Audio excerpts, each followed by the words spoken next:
नमस्कार, जय हिंद, वंदे मातरम। दोस्तों, स्वागत है आप सभी का गुरुजी वर्ल्ड एग्जाम स्टडी प्लेटफॉर्म में। This is Dheeraj Dwivedi from Guruji world. दोस्तों, आज की इस वीडियो में जीके के टॉप ट्रेंडिंग क्वेश्चंस देखेंगे, यानी आने वाले चंद मिनटों के अंदर हम पूरी तरीके से डिटेल से देखेंगे, मानचित्र भी उठाएंगे और अच्छे क्वेश्चंस एग्जाम के लिए रेडी कर लीजिएगा, क्योंकि आधारशिला एनसीईआरटी वेस्ट क्वेश्चन से ही बनती है। तो हर बहन हर भाई तैयार हो जाइएगा और एक एक क्वेश्चंस को जो नहीं आता है उसको नोट डाउन जरूर करिएगा। पूरी तरीके से बेहतर जितना ज्ञान है हमें उतना ज्ञान आपके अंदर ठूंस के भर देंगे। टेंशन लेने की बात नहीं है। मात्र 20 क्वेश्चंस कराएंगे आने वाले 10 मिनट के अंदर। पहला क्वेश्चन, सुप्रसिद्ध गोबी मरुस्थल कहां पर है? ध्यान दीजिएगा, जब भी हमसे पूछता है गोबी मरुस्थल तो हमें 3 से 4 क्वेश्चंस आने चाहिए। बोले सर क्या? देखिए, गोबी मरुस्थल की बात करें तो हमारे पास ऑप्शन मंगोलिया, सबसे पहले मंगोलिया ऑप्शन हमारे दिमाग में क्लिक होना चाहिए। मैपिंग की बात करें तो आपको दिख रहा होगा ये भारत, ठीक है ना। अगर भारत को देखेंगे सही तरीके से तो ये वाला भारत के ऊपर वाला पार्ट जो चाइना का है, और चाइना के ऊपर वाला पार्ट कौन सा है? अब देखिए, ये पार्ट है भारत का, ये है चाइना का, चाइना के ऊपर है मंगोलिया। यानी हम कह सकते हैं कि चीन और मंगोलिया दो ऑप्शंस आपके एग्जाम में मिलेंगे, तो आपको परेशान नहीं होना है। मंगोलिया ऑप्शन हो तो मंगोलिया लगाइए, चीन ऑप्शन हो तो चीन लगाइए। कभी भी गलती से कोई एग्जामिनर चाइना और मंगोलिया अलग अलग नहीं देगा, साथ में देगा, क्योंकि जो गोबी मरुस्थल है वो आपके साउथर्न चाइना में और नॉर्दर्न किस में फैला हुआ है? नॉर्दर्न आपके मंगोलिया में फैला हुआ है। यह बात आप दिमाग में रखना है। यानी मंगोलिया और चीन दो देशों में गोबी मरुस्थल है। भारत में कौन सा मरुस्थल है? भारत और पाकिस्तान में थार का मरुस्थल है।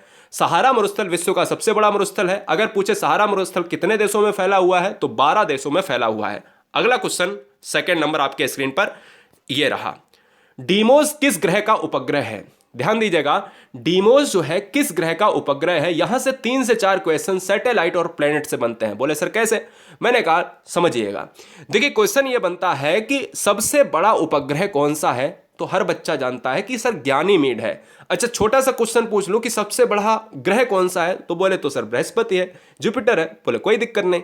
लेकिन अगर दिमाग में मैं आपसे ये भर दूं कि ये बताओ कि सबसे छोटा उपग्रह कौन सा है, तो लगभग बहुत सारे बच्चे नहीं बता पाएंगे और बहुत सारे बच्चे जानते भी हैं। तो हम बताना चाहेंगे कि अगर क्वेश्चन में पूछा जाए कि सबसे छोटा उपग्रह सौरमंडल का कौन सा है, तो वो है डीमोस। और यह किसका है? यह है सर मंगल का है। याद रखिएगा, क्वेश्चन 3 से 4 तरीके से पूछा जाएगा। एक तो आपका फोबोस और एक आपका डीमोस। क्लियर है? जब क्वेश्चन में कभी कभी यह आ जाए कि फोबोस किसका है, डीमोस किसका है, तो मंगल का है। डीमोस कैसा है? डीमोस सबसे छोटा पूरे सोलर सिस्टम का क्या है? सैटेलाइट है। साथ ही साथ आपको बताना चाहेंगे उपग्रह और ग्रह में क्या फर्क होता है। जैसे कोई ग्रह ये है और ग्रह के चारों तरफ क्या करते हैं, जो चक्कर लगाते हैं, उनको हम कहते हैं उपग्रह। और जो सूर्य के चारों तरफ जो चक्कर लगाते हैं उनको हम कहते हैं ग्रह, और ग्रहों के चारों तरफ जो चक्कर लगाते हैं उनको कहते हैं हम उपग्रह। क्लियर है? यह बात आप दिमाग में रखिएगा। मंगल ग्रह कैसा है? मंगल ग्रह रेड प्लेनेट है, ठीक है ना। यह भी आपको पता होना चाहिए। किसकी वजह से है? लौह ऑक्साइड यानी आयरन ऑक्साइड की वजह से। क्वेश्चन नंबर 3, भारतीय राष्ट्रीय कांग्रेस का पहला सत्र कहां आयोजित किया गया था? अब दिमाग में थोड़ा सा चलाओ कि देखिएगा, जब भी हम कांग्रेस की बात करते हैं तो 1885 में इसका क्या हुआ, एक संगठन बनाया गया और हम कहते हैं कि सर इसको जो है संगठित करा गया, ठीक है ना। याद रखिएगा। और अगर मैं आपसे ये कह दूं कि सबसे पहले जो है इसका अधिवेशन कहां पर हुआ, तो मात्र 72 लोग उस समय थे। और बॉम्बे एक जगह है, यानी अब उसको हम मुंबई कहते हैं, ठीक है ना, नई भाषा में। गोकुलदास महाविद्यालय, जिसको संस्कृत महाविद्यालय का नाम दिया जाता है, तो गोकुलदास महाविद्यालय में क्या हुआ था? इस सत्र का आयोजन हुआ। कितने लोग थे? 72 सदस्य जो है कांग्रेस का पहला जो है सत्र आयोजित हुआ। ऑप्शन जाएगा सी के साथ। कांग्रेस की स्थापना 1885 के द्वारा किसके द्वारा हुई? जल्दी से बताओ कमेंट करके फटाफट। चलें आगे बढ़ेंगे। मुंबई पार्ट हमारा कहां का है? मुंबई पार्ट है हमारा महाराष्ट्र का, दक्षिण यानी साउथर्न इंडिया का। आगे बात करें क्वेश्चन नंबर 4, भारतीय संविधान का उद्देश्य प्रस्ताव। अब यहां से पीसीएस लेवल के क्वेश्चंस भी आपके एग्जाम में पूछे जाएंगे। अब देखिए दोस्तों, यहां से आपके ये तो बहुत सिंपल क्वेश्चन है यार, ये तो हर बच्चे को आना चाहिए। अब यहां से थोड़ा सा कठिन क्वेश्चन आपसे पूछ सकता है कि ये बताओ कि उद्देश्य प्रस्ताव कब प्रेषित करा गया और कब पारित हुआ। तो ध्यान दीजिएगा, 3 डेट आपको मैं बताता हूं।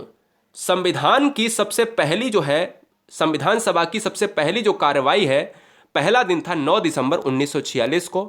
इसको अस्थायी अध्यक्ष चुने गए थे सच्चिदानंद सिन्हा।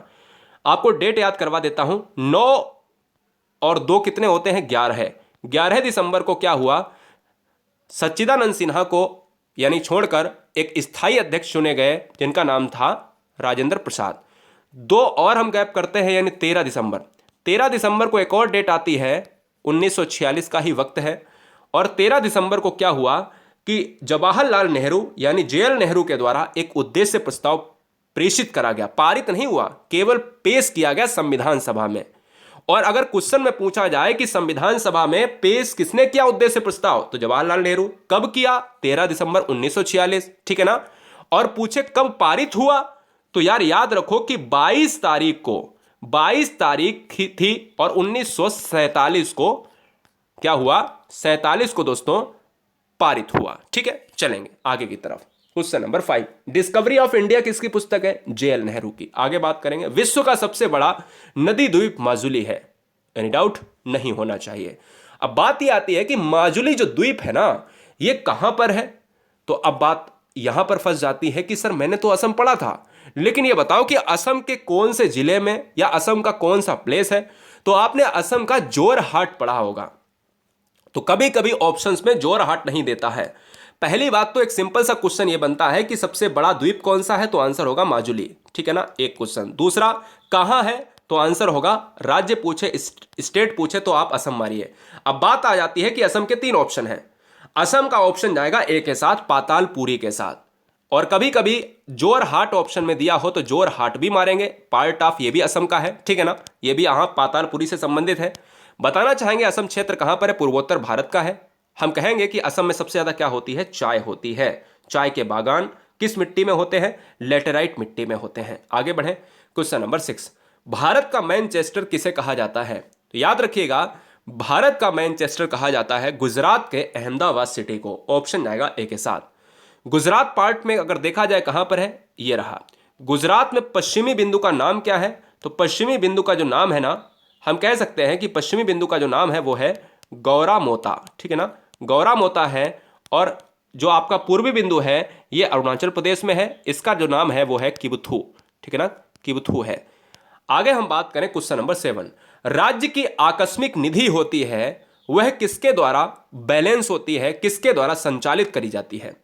तो आपको बता देना चाहते हैं, 2 क्वेश्चन बनेंगे। एक तो आता है स्टेट, ठीक है ना, एक स्टेट आता है और एक आता है सेंट्रल, एक होता है सेंट्रल की बात करेगा।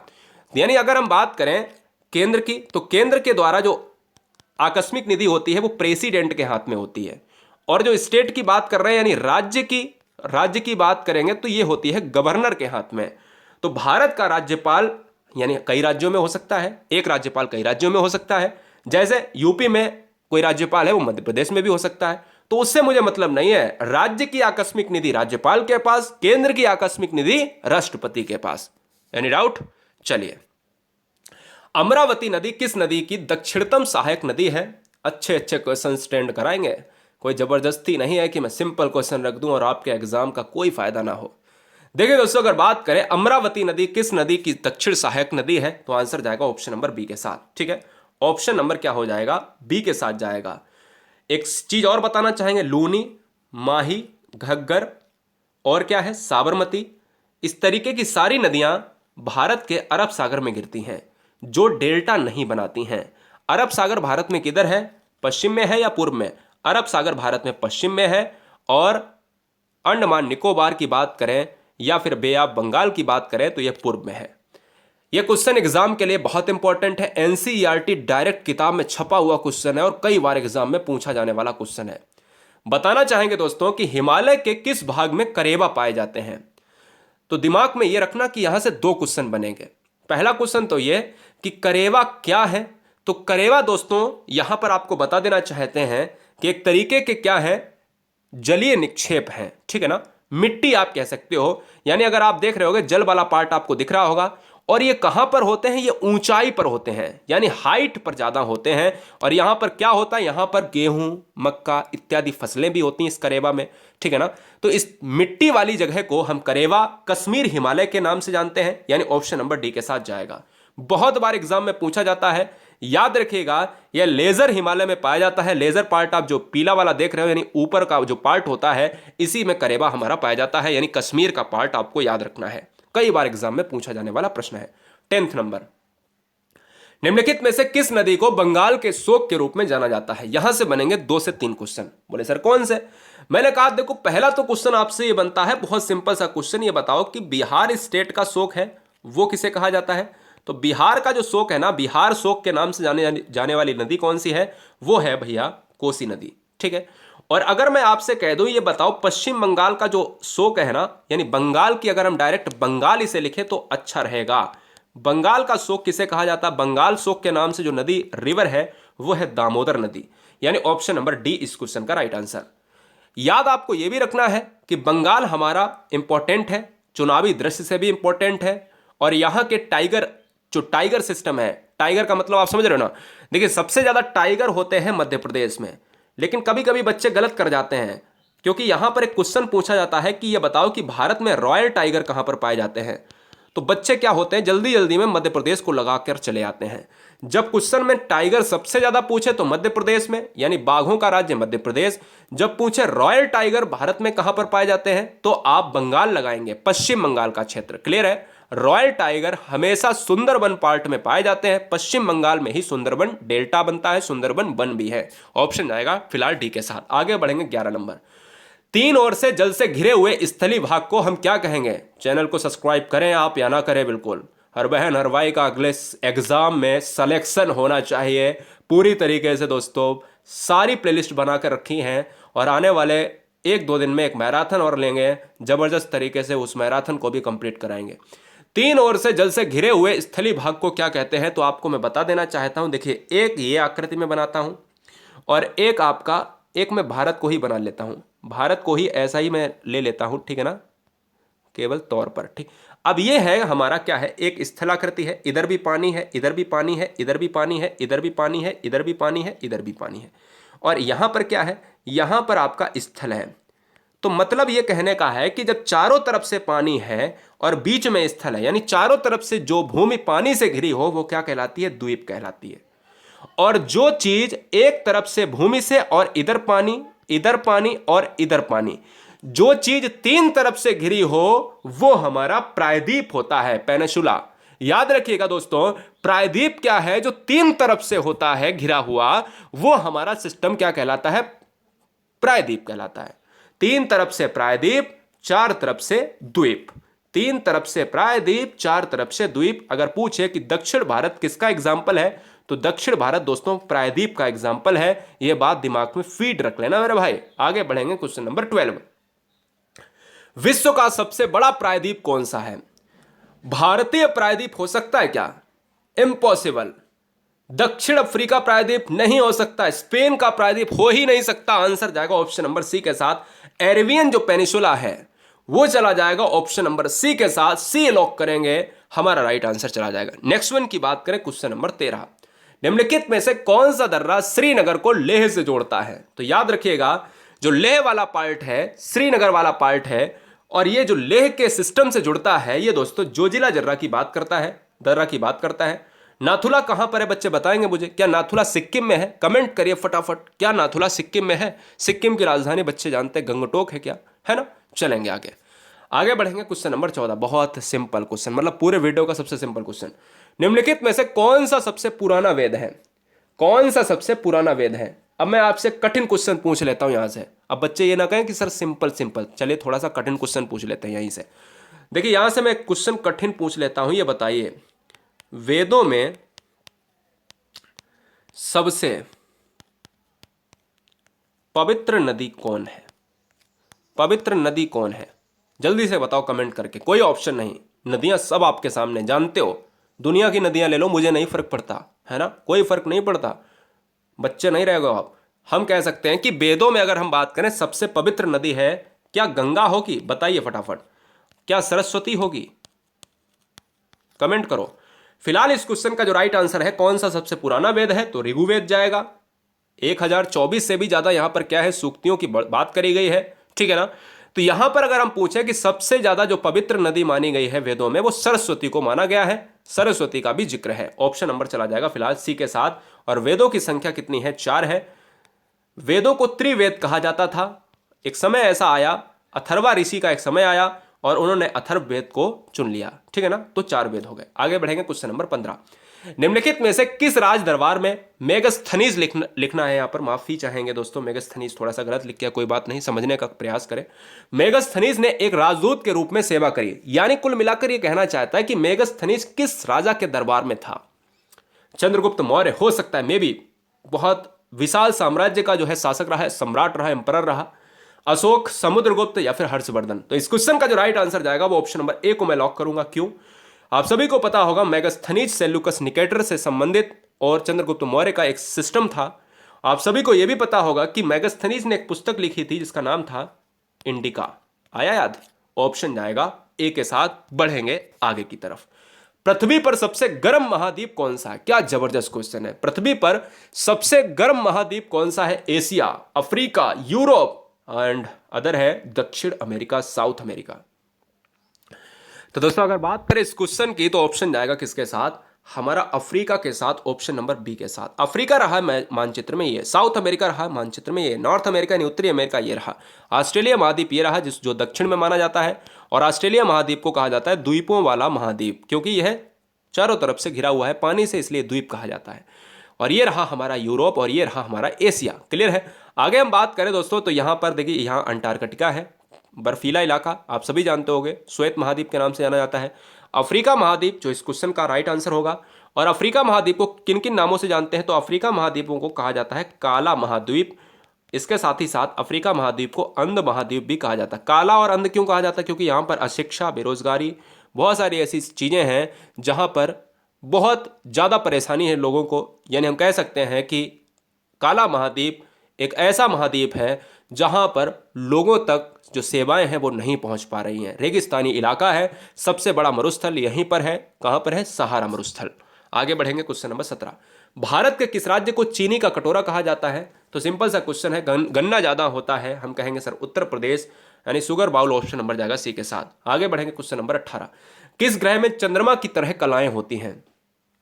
चंद्रमा की तरह कलाएं होती हैं।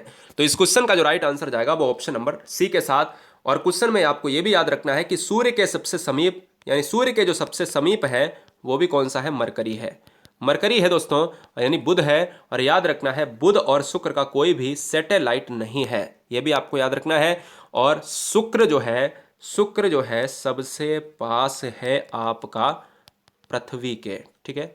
और आपका जो बुध है वो सबसे पास में है सन के। शुक्र को गर्म ग्रह, चमकीला ग्रह कहा जाता है क्योंकि कार्बन डाइऑक्साइड की अधिकता है। और बुध ग्रह को सूर्य के सबसे समीप ग्रह कहा जाता है। Question number 19। चुकची सागर कहां पर स्थित है? बहुत जबरदस्त क्वेश्चन है, पिछले बार एग्जाम में ट्रेंड हुआ था क्वेश्चन, आप सभी ने देखा होगा अगर आपने प्रैक्टिस सेट लगाया है तो। ध्यान दीजिएगा, इस क्वेश्चन का जो राइट आंसर जाएगा वो आर्कटिक महासागर के साथ जाएगा। अगला क्वेश्चन है 20। सौर मंडल का जन्मदाता किसे कहा जाता है? और इस क्वेश्चन के बाद आपके लिए एक होमवर्क का क्वेश्चन रहेगा। आप सभी रेडी हैं, तैयार हैं? तो फिर इसी बात पर वीडियो को लाइक ज़रूर करें, ईमानदारी से करें। अगर वीडियो वॉच करी ईमानदारी से, बीच में नहीं छोड़ा है, तो लाइक बनता है और चैनल को सब्सक्राइब कर लें। गुरुजी वर्ल्ड एग्जाम स्टडी प्लेटफॉर्म में क्वेश्चन नंबर 20 आप देख रहे हैं धीरज द्विवेदी के साथ। सौर मंडल का जन्मदाता किसे कहा जाता है? आंसर जाएगा सूर्य के साथ। मुझे आपको ये बताना है, यहाँ पर आप हमें ये बताएं कि सूर्य जो है, सूर्य के बारे में आपको डिटेल लिखनी है होमवर्क में। सूर्य के बारे में डिटेल क्या लिखनी है? सूर्य में कौन सी गैसेस पाई जाती हैं, कल की क्लास में बताया था मैंने। और सूर्य में कितने कितने % कौन सी गैस पाई जाती है। साथ में ये भी बता दें कि सूर्य के जो सूर्य ग्रहण होता है, सूर्य ग्रहण के दिन कौन सा रेज निकलता है, सूर्य ग्रहण के दौरान कौन सी किरणें निकलती हैं। चौथा क्वेश्चन ये भी बताना है आपको कमेंट बॉक्स में कि जो सूर्य है ना, सूर्य है वो दोस्तों जो उसका बाहरी पार्ट है या अंदरूनी पार्ट है उसका टेम्परेचर कितना होता है। एक क्वेश्चन मैं बता देना चाहता हूं कि जो सूर्य जैसे उच्च ताप को मापने के लिए पायरोमीटर का हम यूज करते हैं, ठीक है ना। फिलहाल मैंने पूरी डिटेल आपको बताई है सूर्य से। फिर मिलेंगे दोस्तों नेक्स्ट वीडियो में, तब तक के लिए जय हिंद, वंदे मातरम। बहुत सारे अच्छे अच्छे क्वेश्चंस आपको एग्जाम के लिए करवाए हैं, आप ऐसे ही पढ़ते रहिएगा। कोई भी बच्चा कोई समस्या है हमें कमेंट बॉक्स में जरूर करें। हर बहन हर भाई के प्यार के आकांक्षी हैं दोस्तों, क्योंकि निस्वार्थ भाव है और सिलेक्शन इंपॉर्टेंट है गाइस। जय हिंद, इंकलाब जिंदाबाद, मस्त रहिए।